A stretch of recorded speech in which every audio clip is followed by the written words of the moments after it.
రేవంత్ పాలనలో హక్కుల హననం తెలంగాణ అనుమల రాజ్యాంగం అని చెప్పేసి నిన్న తెలంగాణ భవన్లో ఏర్పాటు చేసినటువంటి ఈ యొక్క స్కిట్ ఏదైతే ఉందో బాగా వైరల్ అవుతున్నటువంటి సందర్భం.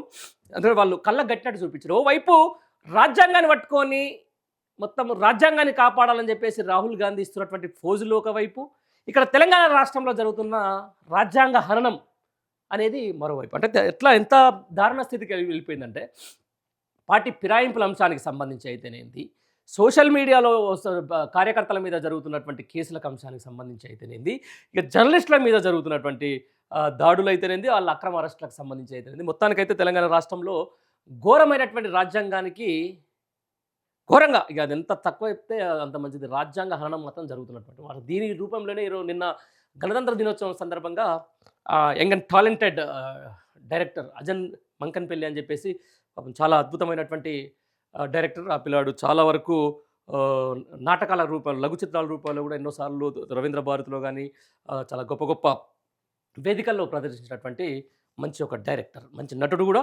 ఆ తర్వాత ఈ మధ్యకాలంలో పివి నరసింహారావు, దివంగత పివి నరసింహారావు గారు రాసినటువంటి గొల్లరామవ్వ రైట్ అదే అనుకుంటా, ఐ థింక్ సో. గొల్లరామవ్వకు సంబంధించిన దాంట్లో కూడా ఆయన 200 నాటకాలు అదొక దాని మీదనే వేయడం జరిగింది. నేపథ్యంలో ఒకసారి మీకు ఒకసారి చూపిస్తా. చాలా అద్భుతమైనటువంటి టాలెంటెడ్ డైరెక్టర్ ఆ పిల్లాడు. ఆయన చేసినటువంటి కథ నాకు మంచిగా అనిపించింది. నిన్న చూస్తే గొల్లరామవ్వ కథను కూడా ఆయన పివి నరసింహారావు రాసిన పుస్తకం నుంచి ఆయన తీసిన లఘు చిత్రం చాలా ఫేమస్. దాని నేపథ్యంలో ఆయన రాసిందను నిన్న తెలంగాణ భవన్లో జరిగింది. ఇది కేసీఆర్ సగబెడితే రేవంత్ ఎగబెడుతున్నాడు, అలవి కాని హామీలు అబద్ధాలతో దగా, మళ్ళీ కేసీఆర్ వస్తేనే రాష్ట్రానికి మేలు. సీఎం రేవంత్ రెడ్డి రెచ్చగొట్టే వ్యాఖ్యలతో రాష్ట్రంలో శాంతి భద్రతల విఘాతం, ప్రశ్నించే గొంతు నొక్కుతున్న రాష్ట్ర సర్కార్ అని చెప్పేసి కూడా వస్తుంది. రాజ్యాంగాన్ని కాపాడుకోవాలి, నాడు ఓట్ల కోసం అరచేతిలో వైకుంఠం చూపిన రేవంత్ రెడ్డి ఇప్పుడు ఓటేసిన ప్రజలకు నరకం చూపుతున్నారని కేటీఆర్ దుయ్యబట్టారని చెప్పేసి కూడా ఇంకొక వార్త అయితే వస్తూ ఉంది. దీనికి సంబంధించిన దాని మీద మీరు సోషల్ మీడియాలో చూడొచ్చు, చాలా మీమ్స్ వస్తూ ఉన్నాయి. అంటే ఏంటంటే ప్రభుత్వాన్నిలో ఉండాల్సినటువంటి పెద్దలు, ప్రభుత్వాన్ని కాపాడాల్సినటువంటి ప్రజల్ని కాపాడాల్సినటువంటి ప్రభుత్వ పెద్దలు చేస్తున్నటువంటి పని, లేకపోతే స్పీకర్ స్థాయిలో జరుగుతున్నటువంటి ఈ పార్టీ ఫిరాయింపుల మీద అలసత్వం, ఇవన్నిటికి సంబంధించిన మంచి ఒక సెటరికల్ ప్రోగ్రామ్ అని చెప్పుకోవచ్చు. మన లింక్లో ఉంటుంది ఇది, ఒకసారి మీరు కూడా వెళ్ళండి. ఒకసారి లైవ్లోకి వెళ్తే మ్యాక్స్ న్యూస్ తెలంగాణ కొడితే లైవ్లోకి వెళ్తే నాటకం మీరు మొత్తం చూస్తే మీరు ఒక క్లారిటీ, అంటే తెలంగాణ రాష్ట్రంలో ఏ విధంగా జరుగుతుంది, ఒకవైపు ఇంత రాజ్యాంగ హననం జరుగుతున్న, రాజ్యాంగం పట్టుకున్నటువంటి రాహుల్ గాంధీ ఏ విధంగా కళ్ళు మూసుకున్నాడు అనే అంశానికి సంబంధించిన దాని మీద మీకు కూడా ఒక క్లారిటీ వచ్చే అవకాశం ఉంది. రైట్. బీఆర్ఎస్లోకి మాజీ ఎంపీపీ చేవెళ్ల మాజీ ఎంపీపీ విజయభాస్కర్ రెడ్డి తన అనుచరులతో కలిసి మాజీ మంత్రి సబితా ఇంద్రారెడ్డి ఆధ్వర్యంలో సోమవారం తెలంగాణ భవన్లో బీఆర్ఎస్లో చేరారు. వీరికి కేటీఆర్ గులాబీ కండువా కప్పి పార్టీలోకి సాధారణంగా ఆహ్వానించారని చెప్పేసి వస్తాం. రైట్. గవర్నర్ వద్దకు నేడు బీఆర్ఎస్ బృందం. సింగరేణి స్కామ్పై కేటీఆర్ సారథ్యంలో ఫిర్యాదు, సీఎం డిప్యూటీ సీఎంపై చర్యలకు విజ్ఞప్తి. బీఆర్ఎస్ వర్కింగ్ ప్రెసిడెంట్ కేటీఆర్ సారథ్యంలోని పార్టీ ప్రజాప్రతినిధుల బృందం మంగళవారం గవర్నర్ జిష్ణుదేవ్ వర్మని కలవనున్నది. సింగరేణిలో కుంభకోణంపై ఆధారాలతో ఫిర్యాదు చేయనున్నది. తెలంగాణలోని ప్రస్తుత కాంగ్రెస్ ప్రభుత్వం అవినీతిలో కూరుకుపోయిందని, ముఖ్యంగా సింగరేణిలో వేల కోట్ల ప్రజాధనాన్ని యథేచ్ఛగా లూటీ చేస్తున్నారని, బాధ్యులపై కఠిన చర్యలు తీసుకోవాలని ఫిర్యాదు చేయాలని నిర్ణయించింది. సింగరేణిలో జరిగిన అక్రమాలకు సంబంధించి పూర్తి వివరాలు, స్పష్టమైన ఆధారాలకు సంబంధించిన పూర్తి వివరాలు, తర్వాత స్పష్టమైన ఆధారాలతో సమగ్ర నివేదికను గవర్నర్కు అందజేయనుంది.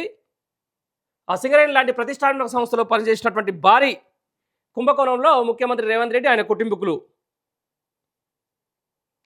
కుటుంబకులు భాగస్వాములుగా ఉన్నారని బీఆర్ఎస్ ఆరోపిస్తున్న నేపథ్యంలో ఈ యొక్క బీఆర్ఎస్ బృందం వెళ్లాల్సినటువంటి ఈ యొక్క ఏదైతే గవర్నర్ని కలుస్తున్న నేపథ్యంలో సర్వత్రా కూడా ఉత్కంఠ ఉంది. ఈ నేపథ్యంలో మొత్తానికైతే ప్రభుత్వం అయితే ఒక అలర్ట్ అయింది. ఇప్పటికే 9 టెండర్ల రద్దు విషయానికి సంబంధించిన దాని మీద బట్టి ఉప ముఖ్యమంత్రి స్థాయిలో ఉన్నటువంటి బట్టికి చాలా బ్లేమ్ అయినటువంటి పరిస్థితి. నాకు టెండర్లు కావాలని చెప్పేసి కూడా ఎవరైతే టెండర్లో పోటీ పడ్డాడో కోమరెడ్డి వెంకరెడ్డికి సంబంధించిన దాని మీద కూడా ఆయన కూడా కొంచెం ఈ యొక్క సింగరేణికి సంబంధించిన దాని మీద అలసత్వంగా ఉన్నట్టుగా తెలుస్తూ ఉంది. ఈ నేపథ్యంలోనే అసలు లాభాలకు సంబంధించి సింగరేణి మొత్తం పూర్తిగా ప్రైవేటీకరణ కోసమే ఈ యొక్క ప్రభుత్వాలు, రాష్ట్ర ప్రభుత్వం కానీ కేంద్ర ప్రభుత్వం కానీ ప్రయత్నం చేస్తుందని చెప్పేసి కూడా గత కొద్ది రోజులుగా ఈ సింగరేణి చుట్టూ రాజకీయం తిరుగుతున్నటువంటి పరిస్థితి. అయితే మొత్తానికి నిజంగా సింగరేణి అంశానికి సంబంధించిన దాంట్లో సింగరేణి వృద్ధి కోసం, సింగరేణి కాపాడుకోవడం కోసం ఎవరు ప్రయత్నం చేస్తున్నారనే అంశాన్ని సింగరేణి ప్రజలు కూడా ఖచ్చితంగా గుర్తుంచుకోవాల్సిన అవసరం ఉంటుంది. అంటే ప్రధానంగా 2 అత్యంత ఎక్కువగా నిల్వలు ఉన్నటువంటి 2 సింగరేణికి సంబంధించినటువంటి క్లస్టర్స్‌ని ప్రైవేట్‌కి ఇవ్వడం అటు ఎవరు మన కేంద్ర ప్రభుత్వం గూడా సిద్ధపడింది. ఇటు రాష్ట్ర ప్రభుత్వం గూడా ఈ నైని కుంభకోణానికి సంబంధించిన దాని మీద గూడా వాళ్ళు గూడా ఎవరెవరికి ఇయ్యాలి, తర్వాత ముఖ్యమంత్రి స్థాయి బావమరిదికి ఎలా ఇస్తారనే అంశానికి సంబంధించిన దాని మీద గూడా ఇక్కడ చాలా పెద్ద ఎత్తున చర్చనే నడుస్తుంది. ఈ నేపథ్యంలో కేంద్ర ప్రభుత్వంలో ఉన్నటువంటి ఈ శాఖ సంబంధించిన శాఖ మంత్రి కిషన్ రెడ్డి అసలు స్పష్టం చేయకపోవడం అనేది, అసలు దీని మీద ఎలాంటి స్పందన చేయకపోవడం అనేది ఇక్కడ అందరికీ డౌట్‌లొస్తున్నటువంటి మాట. నిజంగా ఎవరెవరికి ముడుపులు అందుతున్నాయి ఈ సింగరేణి మీద?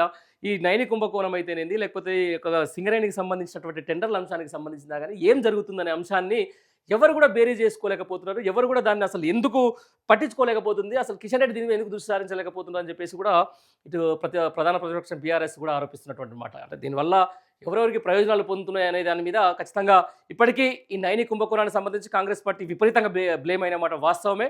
దీంట్లో త్వరలోనే కూడా బీజేపీ కూడా బ్లేమ్ అవుతుంది. ఎందుకంటే స్పందించాల్సిన దానికి సంబంధించిన శాఖ మంత్రి అయినటువంటి కిషన్ రెడ్డి స్పందించకపోతే ఇక దానికి ఏం చేస్తారు, ఏం కథ అనే దాని మీద సింగరేణి కార్మికులే చూసుకోవాలి.